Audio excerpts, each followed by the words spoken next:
नमस्कार साथियों, all India medical students association United से राष्ट्रीय अध्यक्ष भरत बेनीवाल आप सभी को नमस्कार करता हूं। क्रांतिकारी इकबाल पेश करता हूं साथियों, और ज़्यादा से ज़्यादा वीडियो को शेयर करें ताकि जो मेरे पैरामेडिकल वाले साथी हैं वो खास करके वो भी चिंतित है और सीएचओ वाले साथी वो भी बहुत ज़्यादा चिंतित हैं। तो उनके लिए निरंतर हमारा संघर्ष जारी है। आज हम यहाँ स्वास्थ्य भवन पे अभी आपके सामने लाइव हैं और आप लोगों को बता देना चाहता हूँ, आज अभी थोड़ी देर पहले और मॉर्निंग से लेके अब तक हमारी 3 से 4 वार्ताएं एनएचएम विभाग में भी हुई और यहाँ पे स्वास्थ्य विभाग में मुकुल शर्मा जी जो डायरेक्टर साहब हैं, एडिशनल डायरेक्टर साहब, उनसे लगातार हमारी बात हुई। प्रताप जी दुतड़ साहब से भी हम मिले।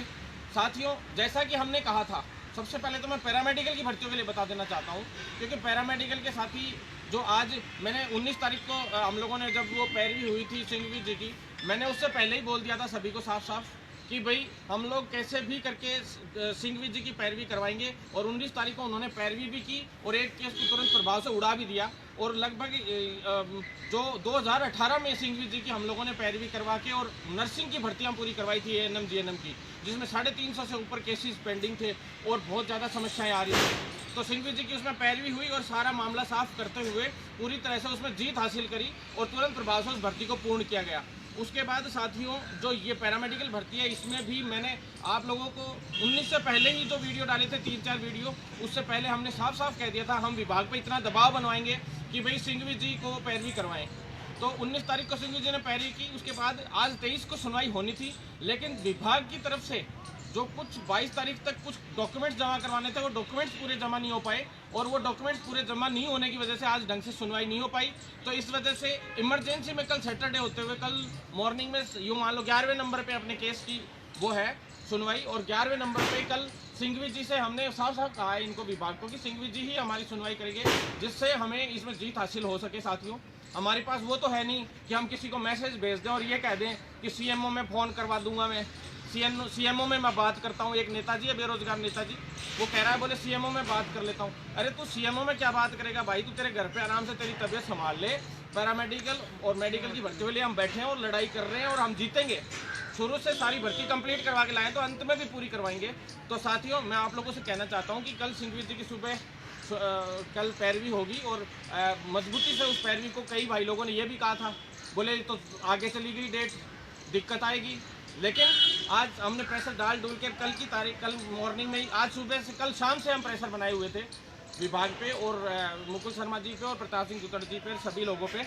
उन्होंने साफ कहा था कि हम बहुत जल्द सुनवाई की डेट ले लेंगे, आप चिंता मत करो। कई लोगों ने ये कह दिया था 23 को कोई सुनवाई नहीं है, 23 को सुनवाई नहीं हो पाएगी, लेकिन फिर भी साथियों 23 को आज डॉक्यूमेंट्स अगर कल तक जमा हो जाते तो शायद आज सुनवाई हो जाती और सारा काम भी हो जाता। तो साथियों, वही सुनवाई अब कल सुबह है और कल सुबह हमारा तो कोशिश ये थी कि पहले नंबर पे ही हो, लेकिन 11वें नंबर पे है और 100% सुनवाई होगी। और हमें आश्वासन मिला है कि सिंघवी जी ही करेंगे और पूरे समाधान करके कल, जहाँ तक कल समाधान हो जाएगा साथियों, साफ साफ डिपार्टमेंट ने भी कहा है। और मैं आपको ये कह देना चाहता हूँ कि डिपार्टमेंट ने तो कहा ही कहा है, प्लस हम भी ये कह रहे हैं कि अधीनस्थ आयोग कल अगर समाधान हो जाता है तो कई लोग कह रहे हैं अधीनस्थ बोर्ड की छुट्टी चल रही है, अधीनस्थ बोर्ड बंद है। चाहे हम कैसे भी डलवाएं, अधीनस्थ बोर्ड चाहे बंद हो चाहे खुला हो, हम कैसे भी करके 3 या 4 दिन के अंदर, 2-3 दिन के अंदर अंदर सुनवाई में अगर समाधान पॉजिटिव हो जाता है, और पॉजिटिव ही रहेगा क्योंकि हमारे सभी साथी लोग प्रयास कर रहे हैं, हम पैरामेडिकल के हमारे छोटे भाई सभी लगे हुए हैं और हम लगे हुए हैं। तो आपको चिंतित करने इतनी बड़ी ताकत सभी भाई लोग हैं कि दुनिया की कोई ताकत हम लोगों को नहीं रोक सकती। यहाँ तक कि माननीय मुख्यमंत्री जी भी अगर करेंगे तो भी हम साफ स्पष्ट रूप से चेतावनी देना चाहते हैं कि अगर ये भर्ती 5 दिन में पूरी नहीं हुई, 3-4 दिन में पूरी करनी ही पड़ेगी, इस महीने में पूरी करनी ही पड़ेगी। नहीं होती है तो हम कोविड की पालना भी भूल जाएंगे, ये हम आपको चेतावनी देना चाहते हैं। दूसरी, अधीनस्थ बोर्ड की छुट्टी होगी तो भी अगर इसमें कोर्ट में कल समाधान हो गया तो भी हम डलवाएंगे, आप टेंशन मत लो। हमें चाहे किसी भी हद तक जाना पड़े, कुछ भी करना पड़े, अब तक इस भर्ती को बैकलॉग से लेके और सारे समाधानों को करते करते इतनी मुश्किल से डीबी डाबी सब करवाते इतना सारा उथल धड़ा करके लाए हैं, तो शायद ये चंद पलों का काम और बच गया तो ये भी पूरा कर देंगे साथियों, आपको टेंशन लेने की जरूरत नहीं है।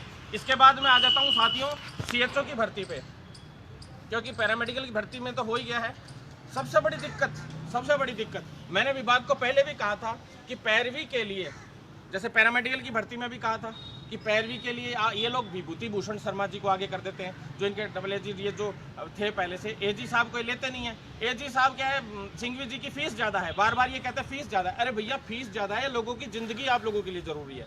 लोगों की ज़िंदगी इसलिए ज़रूरी है क्योंकि अभी जब जाँच करने वाले ही आपके पास नहीं है, सरकार के पास, लोगों की जानें जाएंगी तो हालात क्या होंगे।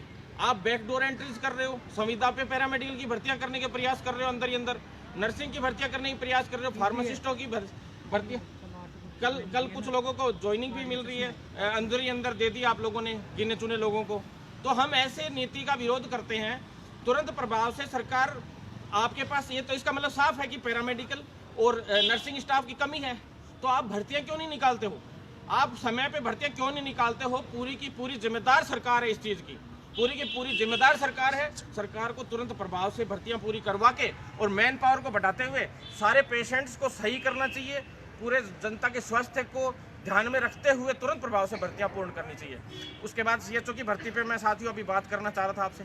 CHO की भर्ती के लिए आज PD साहब से अभी मिले हम लोग। PD साहब से अभी मिलने के बाद हम लोग अभी आए हैं। MD साहब के पास फाइल है, कमेटी का पूरा काम हो गया है। MD साहब ने भी पूरी फाइल देख ली है। आज उन्होंने कहा है कि भाई अब हम इसको MNIT के पास मैचिंग के लिए भेज रहे हैं, रिजल्ट को मैचिंग के लिए भेजा जा रहा है और इधर से अप्रूवल का काम होगा सारा का सारा। तो साथियों, अगर 1% भी कहीं PD साहब ने और MD साहब ने आज साफ कह दिया है किसी भी तरह से हमें दिक्कत आने की भी संभावना होती है 1% भी, तो भी हम तुम्हारे लिए और राजस्थान के जो लोग हैं, जनता है, उसके स्वास्थ्य के लिए आप चिंतित मत हो। हम तुम्हारे लिए, अगर हमें कोर्ट में एप्लीकेशन लगा के तुरंत प्रभाव से डेट लेके और तुरंत प्रभाव से सुनवाई करवा के रिजल्ट भी जारी करना पड़ता है, तो भी हम रिजल्ट जारी करेंगे। वैसे तो डेट 14 दिन की मिली थी DB में तो, लेकिन साथियों ये रिजल्ट पहले ही जारी करना चाहते हैं। तो वो रिजल्ट पहले जारी करने के लिए अगर इमरजेंसी में डेट लेनी पड़ती है कोविड की वजह से, तो वो इजीली मिल जाएगी, क्योंकि जनता के स्वास्थ्य का मामला है और इमरजेंसी में है फिलहाल पूरा विभाग और पूरा देश और पूरा राजस्थान।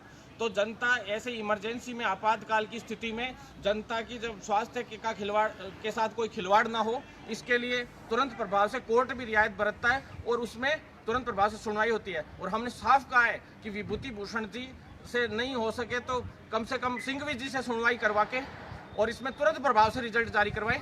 और अगर आप लोगों को दिक्कत आ रही है, बार बार कोई रिटर्न आने के चांस हो रहे हैं, कुछ और चांस हो रहे हैं, तो आप लोग अगर ऊपर से कोर्ट से हो सकता है, कोर्ट से ले लो तुरंत प्रभाव से सुनवाई के। साफ PD साहब ने कहा है कि हम तुरंत प्रभाव से एप्लीकेशन लगा के 2 दिन में 3 दिन में भी हम रिजल्ट जारी करवाने के लिए ऑर्डर ले सकते हैं, लेकिन हम पूरा काम कंप्लीट करवा के और अप्रूवल फाइल की लेके चिकित्सा मंत्री और CMO से पूरा काम इन 3-4 दिनों में, अब मंडे से वर्किंग डे रहेगा बुधवार तक, तो साथियों अगले वीक में शुरुआती दौर में लगभग काम हो जाएगा जहाँ तक है। लेकिन 1% भी मैंने साफ चेतावनी दे दी है, 1 से 3 के बीच हो सकता है मैं अनशन पे बैठूं या आंदोलन पे बैठूं।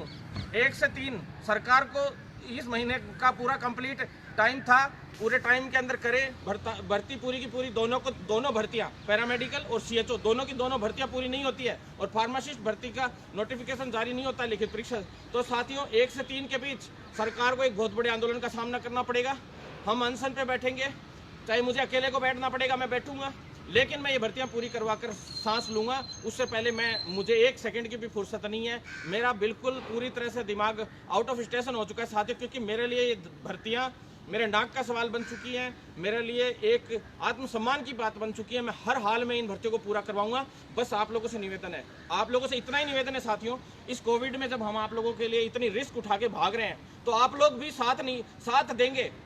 दुख इस बात का होता है 450 के करीब साथियों को, LT वाले साथियों को बैकलॉग भरवा के, चाहे कैसे भी हम लोग ये भर्तियां कंप्लीट करवा के लाए हैं। LT की एक लिस्ट जारी हो गई। एक भाई ने हमारे लिए ये नहीं डाला कि भरत भाई साहब आपको थैंक यू, एक भाई का मैसेज नहीं आया कि थैंक यू भाई साहब आपने इतना कुछ किया हमारे लिए। बहुत दुख होता है साथियों, बहुत दुख। और घर बैठ के कमेंट करने वालों की संख्या गिनने में नहीं आती साथियों, ये बहुत दुख होता है। आप लोगों से निवेदन करता हूं कि आप लोग साथ बनाए रखें। जिससे हम लोग इस लड़ाई को मजबूत कर सकें और इस स्वास्थ्य विभाग को मजबूत करते हुए इस जनता के स्वास्थ्य की रक्षा कर सकें। कोविड में हमने पिछली बार भी 3152 स्टाफ के नाम ऐसे दिए थे, जब कोविड में हालात खराब थे इस राजस्थान के, तब मैंने 3152 स्टाफ के ऐसे के नाम दिए थे, जिसमें नर्सिंग कर्मी भी थे, फार्मासिस्ट भी थे, पैरामेडिकल वाले भी थे, जो फ्री में सेवाएं देने के लिए तैयार थे कि भाई हम अपने देश को बचाने के लिए फ्री सेवाएं देने के लिए तैयार है अपनी जान पे खेल के। लेकिन उसके बावजूद विभाग ने अब तक हम लोगों के लिए कुछ नहीं कर पाया ढंग से, ये भर्तियां पूर्ण नहीं कर पाया। ये बहुत बड़ा दुर्भाग्य है। विभाग को सोचना पड़ेगा, मंत्री को सोचना पड़ेगा, गहलोत को सोचना पड़ेगा। आप लोगों को अगर कुछ भी बोलना हो कमेंट में तो माननीय अशोक गहलोत जी को बोलो, चिकित्सा मंत्री जी को बोलो, जो आप लोगों के लिए संघर्ष कर रहा है उनको मत बोलो, क्योंकि हम लोग आपके लिए लड़ तो रहे हैं, कुछ कर तो रहे हैं, भाग तो रहे हैं। दुनिया तो आप लोगों के लिए कोई भागती ही नहीं है साथियों। जो गलत जिनको बोलना है चिकित्सा मंत्री को बोलिए, जो लोग आपकी भर्तियां पूरी नहीं करते हैं मुख्यमंत्री को बोलिए। हम तो आपके भाई हैं। जो रिट लगाने वाले हैं वो भी आपके भाई हैं। रिट ना तो भरत बेनीवाल ने लगा रखी है, ना सरकार ने लगा रखी है, ना किसी और ने लगा रखी है, ना अधिकारियों ने लगा रखी है। साथियों, आप ही के भाइयों ने रिट पिटीशन दायर कर रखी है।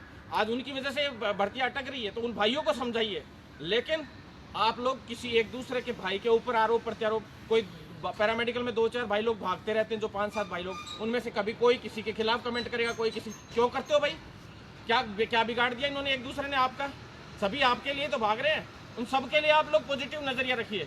ये नहीं कि कोई किसी के खिलाफ कोई कुछ भी बोलता है। कुछ भी बोलना छोड़ो साथियों। हालांकि इन पे ध्यान देना ही बंद कर दिया हम लोगों ने तो, और जो गड़बड़ करता है उसका इलाज भी करना शुरू कर रखा है, बढ़िया तरीके से इलाज कर रहे हैं। लेकिन साथियों, आपसे निवेदन है, CHO वाले साथी हो चाहे पैरामेडिकल वाले साथी हो, धैर्य आपकी बहुत बड़ी चीज़ है। धैर्य तो बना के रखना पड़ेगा। जब इतने दिन धैर्य बना के रखा है, बहुत ज़रूरी है हम लोगों को हर चीज़ में धैर्य बना के रखना, क्योंकि यहाँ पे 4 लोगों से ऊपर आप आज यहाँ इकट्ठे नहीं हो सकते हो, क्योंकि कोविड का माहौल चल रहा है। 2 मिनट में 188, 144 और तीन धाराएं आप लोगों पे लगा के 2 मिनट में किसी को बंद कर देंगे तो नौकरी नहीं, तुम्हारी बर्बादी तुम्हें मिल जाएगी। इसलिए भरत बेनीवाल हर चीज़ को ध्यान में रखते हुए हर एक आंदोलन करेगा और कहीं भी प्रेशर कम नहीं पड़ने दूंगा। पिछली बार कोविड के वक्त भी ऐसा ही माहौल था। कोविड के वक्त एक व्यक्ति बाहर नहीं निकला करता था सड़कों पे, तब भरत बेनीवाल दिल्ली जाया करता था, सचिवालय में रोज घुस जाया करता था। एक नेताजी कह रहे हैं, बोले CMO में मैं बात करता हूँ तुम्हारी पैरामेडिकल की भर्तियों के लिए। क्या बात करेगा भाई तू तेरे रेट पटवारी और अदर जितनी भी भर्तियां, उनकी आज तक डेट तक नहीं मिली। 3 साल में परीक्षाओं की डेट नहीं मिली, विज्ञप्तियां तक जारी नहीं हुई। क्या करोगे तुम लोग? फॉर्म तक नहीं खुलवा पा रहे हो तुम। हमारे मेडिकल में हम बहुत हैं, बब्बर शेर हैं, और रात दिन एक कर देते हैं, और हमारे भाइयों के लिए लड़ना हम ढंग से जानते हैं। हमें तुम जैसी पॉलिटिशियनों की यहाँ राजस्थान में मेडिकल में ज़रूरत नहीं है। इसलिए मैं आप सभी से निवेदन करना चाहता हूँ, ज़्यादा से ज़्यादा वीडियो को शेयर करें, सभी साथी लोग एकजुट रहें, ट्वीट ज़्यादा से ज़्यादा करें। ट्विटर अभियान भी वापस से चलाएंगे एक बार और। जब तक ये भर्ती कंप्लीट नहीं होगी, ऐसा कोई दिन नहीं जाएगा जिस दिन हम विरोध नहीं करेंगे। 25 जिला कलेक्टरों को, 28 जिला कलेक्टरों को एक साथ में हमने ज्ञापन सौंपा मुकुल शर्मा जी के पास, और जो माननीय चिकित्सा मंत्री जी और मुख्यमंत्री जी दोनों तक 28 जिला कलेक्टरों से एक साथ में मेल भिजवाए। हमने कहा था कि मेल भिजवाए कलेक्टर साहब तो ही ज्ञापन लेना, नहीं तो ज्ञापन मत लीजिए। और हमने अपने पर्सनल लोगों को भेज के आप लोगों के लिए 28 जिला कलेक्टरों से ज्ञापन दिलवाए। साथियों, हमें दुख होता है इस बात का कि इन्हीं भर्तियों से जुड़े हुए कितने लोग गए, आप लोग बताइए मेरे को। कलेक्ट्रेटों पे कोई भी नहीं गया, गिने चुने लोग गए। जो लोग इन भर्तियों से जुड़े हुए भी नहीं है, हालांकि वो पास आउट हैं, लेकिन उसके बावजूद उन लोगों ने जाके आप लोगों के लिए ज्ञापन दिए, 28 जिला कलेक्टरों को ज्ञापन दिए। साथियों, इसी तरह से अगर साथ बनाए रखेंगे, सारे एकजुट रहेंगे, आप लोग कमेंट करो, प्रमोट कीजिए। मैं कहता हूँ आप लोग प्रमोट कीजिए, हमारा खून 100 गुना बढ़ता है और हम और दुगुनी स्पीड से काम करते हैं, 100 गुनी स्पीड से काम करते हैं। तो साथियों, जितना थोड़ा बहुत धैर्य भी रखना पड़ता है। 6 महीने ही हुए हैं इस भर्ती को, CHO को, और ये भी पैरामेडिकल वाली भी साल भर के लगभग कितने 10 महीने पैरामेडिकल वाली भर्ती को लगभग हो गए, और लगभग आप तो 1 साल मान लो, लेकिन खत्म तो होने पे आ गई। कम से कम लोगों की तो शुरू ही नहीं है। ये एक सरकार में पहली ऐसी 2 भर्तियां हैं, 2-3 भर्तियां हैं। MO की भी अपन ने करवाई।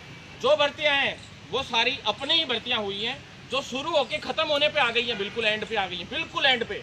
और राजस्थान की एक भी भर्ती ऐसी नहीं है जो इस सरकार में नई निकली हो अपनी भर्तियों के अलावा।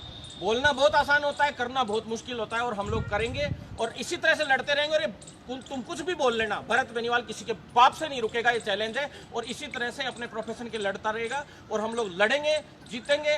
और संघर्ष हमारी सबसे बड़ी खूबी है, और उस संघर्ष के बल पे हम जीतेंगे। धन्यवाद साथियों। इनकलाब जिंदाबाद, इनकलाब जिंदाबाद।